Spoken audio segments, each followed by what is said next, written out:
Is Stanley Felix symbolic of the voters' need for more political options apart from the two major political parties? Is he the 21st century Bousquet brother or a new Richard Frederick who can steal victory with an independent candidacy? Or is he a historically important spoiler like Lilia Haraxing, whose independent candidacy in 1997 opened the way for the Labour to win the UWP stronghold of Micoud South for the first time? That question has been thrown at me by different people, and I somewhat resent it, and I will answer it perhaps now. Again, I don't see myself as a spoiler candidate. I am a legitimate candidate with the political experience, a track record in the constituency.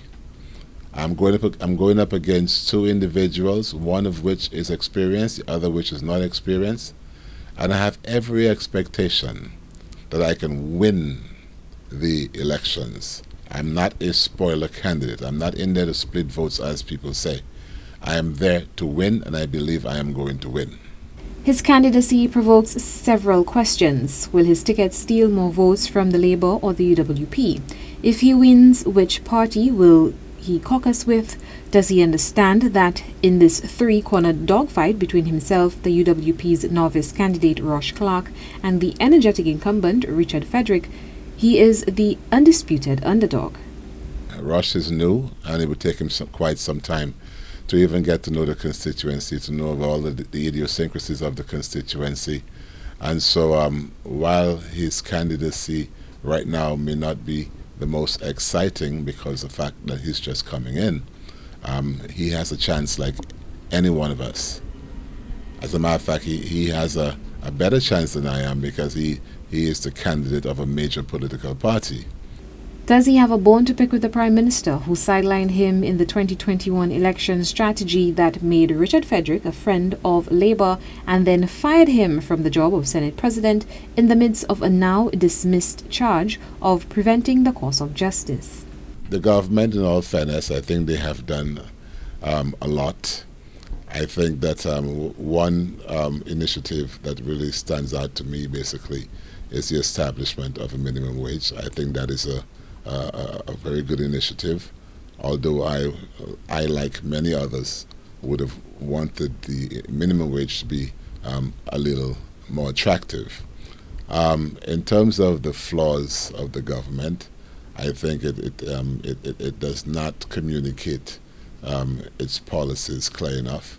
A lot of times there isn't enough transparency, and yes, and pretty much that is it. And, hypothetically, if Felix himself was still in the race, which Castries Central candidate would he prefer to represent his neighborhood?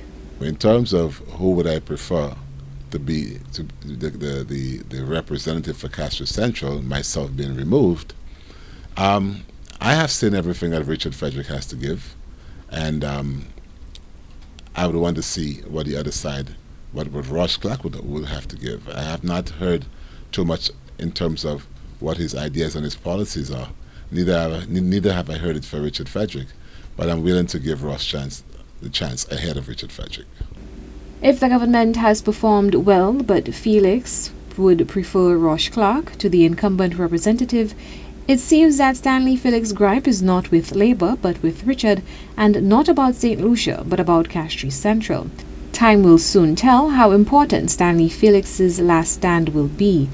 Whether he will be one of the historically significant independent candidates of history like Lilia Haraxing or most famously the Bousquet brothers and Richard Frederick himself, or whether his candidacy will fade away into a curious historical footnote.